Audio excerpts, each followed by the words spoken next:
Hello, students of BSc Part First. Here I am Dr. Raksha Mishra. In the previous lecture, we have discussed about the microsporophyll and the development of the megaspore. Now we'll this microspore. Sorry. Now we'll discuss about the. In this lecture, we'll discuss about the megasporophyll and ovule and development of the ovule. तो अगर हम ये देखें कि megasporophyll जो होती है गुरु बीजाणु पर्ण जिसको हिंदी में कहा जाता है, इसको मादा जननांग भी कहा जाता है। तो साइकस में जो मादा जननांग अंग होता है वो गुरु बीजाणु पर्ण होते हैं। जब मादा पौधा 10 वर्ष का हो जाता है तब इसकी जो सबसे ऊपर की अपेक्स की जो बड होती है वो चारों तरफ से और शिखर पर कुछ फोलिएज लीव से के बीच में गुरु बीजाणुपर्ण का समूह उत्पन्न हो जाता है उनके फोलिएज लीव्स के बीच में। और इनकी जो संख्या होती है वो सामान्य फोलिएज लीव की अपेक्षा बहुत ज़्यादा होती है। और तने की जो एपिकल बड होती है, एपेक्स पे जो बड होती है, वो बीजाणुपर्ण बनाने के काम नहीं आती है, इससे वो निरंतर वृद्धि करती रहती है। और इस टाइप की वृद्धि को या ग्रोथ को मोनोपोडियल भी कहा जाता है। अब आपको बोर्ड पे एक डायग्राम दिखाई दे रहा है जिसमें आप देखेंगे ओव्यूल का सॉरी ये इसका बीजाणुपर्ण का डायग्राम है। जो बीजाणुपर्ण होता है उसके 3 पार्ट्स होते हैं, 3 भाग में होता है, जैसे कि आप देख भी रहे हैं। सबसे नीचे व्रंत होता है जिसे स्टॉक भी कहा जाता है, और इसका ये सबसे आधारीय भाग होता है और ये स्टेराइल भाग होता है। इससे संवहन वितरण वेस्कुलर सप्लाई तने से जुड़ती है। माइक्रोस्पोरोफिल की जो है सॉरी मेगास्पोरोफिल की जो वेस्कुलर सप्लाई है वो तने से जुड़ती है स्टॉक के द्वारा। फिर मिडिल पार्ट है जिसके अंदर ये वृंत के समान बेलनाकार भी होता है, और इस पर अलग अलग देखिए साइड के अंदर ओव्यूल्स लगे हुए हैं, और इनके नंबर अलग, इनकी संख्या अलग अलग स्पीसीज में अलग अलग पाई जाती है। जैसे साइकस रम्फाई में 2 से 5 पाई जाती है, साइकस रेवोल्यूटा में 6 बीजांड पाए जाते हैं, साइकस सर्सिनेलिस में 6 से 12 पाए जाते हैं। और ये जो मैंने बनाया है ये साइकस नार्मेबियाना का है, इसमें 2 पाए जाते हैं। तो जो और सबसे ऊपर जो पार्ट है वो है लीफी पार्ट। ये सेराइल होती है और ये विभिन्न रूप में पालियों में विभक्त होती है, दांतेदार होती है ये। तो ये इसका माइक्रोस्पोरोफिल का पूरा वर्णन है। अब अगर हम इस ओव्यूल का एलएस काटें तो साइड में जो सेकंड डायग्राम दिया है उसको आप देखिए कि इसका जो बीजांड होता है साइकस सर्सिनेलिस का वो 6 सेंटीमीटर का होता है। और सबसे बड़ा बीजांड पादप जगत में सबसे बड़ा बीजांड अगर पाया गया है तो वो साइकस में पाया गया है। और साइकस थोरुसाइट के अंदर बीजांड की लंबाई 7 सेंटीमीटर तक होती है, जो कि एक मुर्गे के अंडे के बराबर भी होती है। इसका जो स्ट्रक्चर है आप देखेंगे ये ऑर्थोट्रोपस ओव्यूल के जैसा लग रहा है। इसके अंदर न्यूसिलस होता है और ये न्यूसिलस जो है इंटेग्यूमेन से घिरा हुआ होता है। तो इसके भी 3 पार्ट्स हैं। जो सबसे बाहरी पार्ट है वो ये 3 परतों से घिरा हुआ रहता है। सबसे बाहरी परत जो है वो मैंने उसको लेबल भी कर रखा है आउटर फ्लैशी लेयर के उसमें। और जो बीच का जो थोड़ा सा मोटा और काला सा पार्ट है वो दर्द के स्क्लेरोटेस्टा का बना हुआ होता है और बहुत हार्ड होता है ये। और जो अंदर की जो परत होती है वो बहुत सिंपल और फ्लैशी होती है, आंतरिक सार्कोटेस्टा कहलाता है ये फ्लैशी भी होती है और बहुत सॉफ्ट भी होती है, और इसको सार्कोटेस्टा भी कहते हैं। अब अगर हम डेवलपमेंट देखें तो ओव्यूल के बारे में और अगर हम जानना चाहेंगे तो इसके ओव्यूल में जो है 3 इंटेगुमेंट्स पाए गए हैं जो कि आपने देख लिया है। और इसके अंदर ये यूनिटेगमिक और बहुत छोटे व्रंत युक्त होता है। इसका देखिए आप जो व्रंत है वो बहुत छोटा है। जब ये यंग एज में होता है तो ये हरे रंग का होता है और थोड़ा सा रोमिल भी होता है। पर जब ये मैच्योर हो जाता है तो ये जिसके हेयर हैं वो नहीं होते, डिसअपियर हो जाते हैं और रोम रहित हो जाता है, और ये थोड़ा लाल या नारंगी रंग का भी बन जाता है। और जो है होते हैं वो लुप्त हो जाते हैं। हर एक बीजांड के अंदर 3 इंटेग्यूमेंट्स पाए गए हैं, या आवरण कह सकते हैं, अध्यावरण पाए गए हैं। और इन तीनों जो मैंने बताया था, सबसे बाहर का और सबसे अंदर का फ्लैशी है और बीच का स्टोनी है।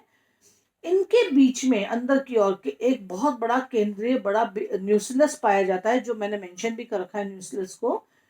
और जो बीजांड का जो न्यूक्लियस का जो सबसे ऊपर का भाग है, आप देखिए डायग्राम के अंदर, उसके अंदर एक छोटी सी बीक है जिसको न्यूक्लियस बीक भी कहा गया है। इस स्थान का जो ऊपरी छिद्र है उसको माइक्रोपाइल कहते हैं। ऊपर मैंने माइक्रोपाइल का लेबलिंग भी कर रखी है। इंटेग्यूमेंट्स की जो बाहरी और अंदर की, वो तो फ्लैशी में बताई चुकी हूँ आपको। और जो बीजांडकाय जो है, न्यूक्लियस के जो चोंच के अंदर का जो कोशिका विघटन, एक छोटे से इसमें न्यूक्लियस जो होते हैं ना, न्यूक्लियस का वो थोड़ा सा पार्ट डिसअपियर हो जाता है, और वो एक छोटी सी कैविटी का निर्माण करता है जिसे पोलन चैम्बर कहते हैं। तो ये देखिए आप, पोलन चैम्बर भी मैंने मार्क कर रखा है। और जो पोलन चैम्बर है इसमें परागकण एकत्रित हो जाते हैं। जो गुरु बीजाणुपर्ण है उसमें बहुत अनेक संवहनपूल भी होते हैं। 3 संवहनपूल के ही बीजाणु में प्रवेश कर पाते हैं। तो इनमें जो केंद्रीय पूल वो बाहरी मासल और मध्य की अस्थिर परतों को पार करता हुआ भीतरी मासल परत में प्रवेश करता है।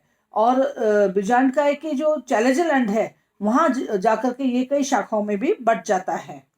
इसके अलावा शेष दोनों संवहन पूल जो है वो इंटेग्यूमेंट्स की बाहरी मासल परत में प्रवेश करते हैं। और जो हर एक जो पूल होता है वो द्विभाजित होता है, जिसकी मोटी शाखा बाहरी परत और पतली शाखा आंतरिक परत तक चली जाती है। ये संवहन पूल जो है ये बीजांड के माइक्रोपाइलर एंड तक फैले हुए रहते हैं। अब हम देखेंगे development of ovule. Development of ovule में हम देखेंगे कि इनके जो है सबसे ऊपर का जो इनके अनुसार जो सबसे ऊपर का जो भाग होता है जहां बीजांड बनना तय होता है, उस स्थान पे जो अधश त्वचा मीन्स हाइपोडर्मल सेल्स हैं, वो पैरेन्काइमटस मधुकीय कोशिकाएं होती हैं, वो मेरिस्मेटिक हो जाती हैं, विभाजकीय हो जाती हैं, और समसूत्री विभाजन द्वारा ये एक सी ही अर्थात बहुत सारे ग्रुप ऑफ सेल्स बना लेती हैं।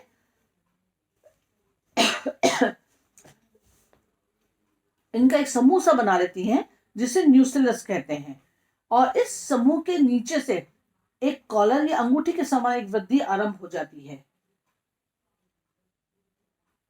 ये जो वृद्धि होती है जो बीजांडकाय को चारों तरफ से घेर लेती है, ऊपर की ओर बढ़ने लग जाती है, नीचे से वृद्धि करके ऊपर की ओर बढ़ने लग जाती है। और इस तरह से जो न्यूक्लियस है वो इंटेग्यूमेंट्स द्वारा जो है कवर हो जाता है। आधारी भाग पर ये आधारी भाग पर जाकर के एक दूसरे से संलग्न हो जाती है। और ऊपर के भाग में जो इंटेग्यूमेंट्स है वो स्वतंत्र रहते हैं, और उनके ऊपरी भाग में स्वतंत्र होने के कारण जो है मैच्योरिटी के अंदर इसके अंदर एक नलिका का निर्माण करते हैं जिसे माइक्रोपैनल कैनाल भी कहा जाता है। मैच्योर इंटेग्यूमेंट्स 3 परतों में विभाजित रहता है। बाहरी और भीतरी तो फ्लैशी होती हैं, और जो बीच की होती है वो बहुत स्टोनी और हार्ड होती है। और कुछ समय बाद में जो बीजांडकाय है उसके शीर्ष पे मीन्स न्यूक्लियस के शीर्ष ऊपर की तरफ एक छोटी सी चोंच के समान उभार उत्पन्न होता है जिसे न्यूक्लियर बीक भी कहा जाता है। इसके नीचे कुछ कोशिकाएं जो होती हैं वो नष्ट हो जाती हैं और एक फ्लास्क के समान संरचना बनाती हैं, और इसमें परागकण एकत्रित होते हैं जिसे पोलन चैम्बर कहा गया है। परागकक्षी पोलन चैम्बर के आसपास के ऊतकों को नष्ट करके अपने ये पोलन चैम्बर बढ़ता रहता है, आसपास के जो ऊतक होते हैं उनको नष्ट कर देता है और रेगुलर ग्रोथ करता रहता है। इससे जो परागकक्ष से मादा युग्म तक एक स्पष्ट रास्ता जो है वो बन जाता है, पराग नलियों के लिए बन जाता है। तो आरंभिक स्टार्टिंग की स्टेजेस में जो बीजांडकाय है मीन्स जो न्यूक्लियस है उसकी सभी कोशिकाएं एक समान ही होती हैं, परंतु बाद में मध्य की एक कोशिका में केंद्रक बड़ा जीवद्रव्य जो होता है वो बहुत डेंस हो जाता है, सघन हो जाता है, और आर्किस्पोरेल कोशिका, ये आर्किस्पोरेल कोशिका कहलाती है। ये अपने आसपास के ऊतकों से जो है पोषण लेती है और वृद्धि करती रहती है, जो बाद में जाके मेगास्पोर मदर सेल बन जाता है। ये डिप्लॉयड होता है। इसकी जो कोशिका होती है उसमें अर्धसूत्री विभाजन होता है, जिससे एक लीनियर टेट्राड का निर्माण होता है। और ये चारों कोशिकाओं में से ऊपर के 3, ये डेवलपमेंट मैं बता रही हूँ आपको। तो इसमें लीनियर, जो साइड वाले डायग्राम में देखिए आप, लीनियर टेट्राड मैंने बनाया हुआ है। तो लीनियर टेट्राड बन जाता है, और इन चारों अगुणित कोशिकाओं में से जो ऊपर की 3 कोशिकाएं होती हैं वो नष्ट हो जाती हैं, और नीचे वाली, जो सबसे नीचे वाली होती है, वो फंक्शनल गुरु बीजाणु बनाती है, मीन्स फंक्शनल मेगास्पोर बनाती है। और इस फंक्शनल मेगास्पोर को पोषण जो है वो ऊपर की 3 जो अबॉर्ट हो गई थी मेगास्पोर मदर सेल, वो उनसे इनको लीनियर टेट्राड्स जो ऊपर की 3 थी उनसे इनको फीमेल गैमेटोफाइट को पोषण मिलता है। ये गुरु बीजाणु विभाजित होकर के फीमेल गैमेटोफाइट बनाता है, और चारों तरफ एक स्पष्ट स्पंजी उत्तक से घिरा रहता है, जो कि लास्ट डायग्राम देखिए, फीमेल गैमेटोफाइट बना हुआ है और पोलन चैम्बर से घिरा हुआ है, चारों तरफ से, सॉरी, इंटेगुमेंट से घिरा हुआ है। ये जो स्पंजी उत्तक होते हैं ये इसे पोषण देने का भी कार्य करते हैं।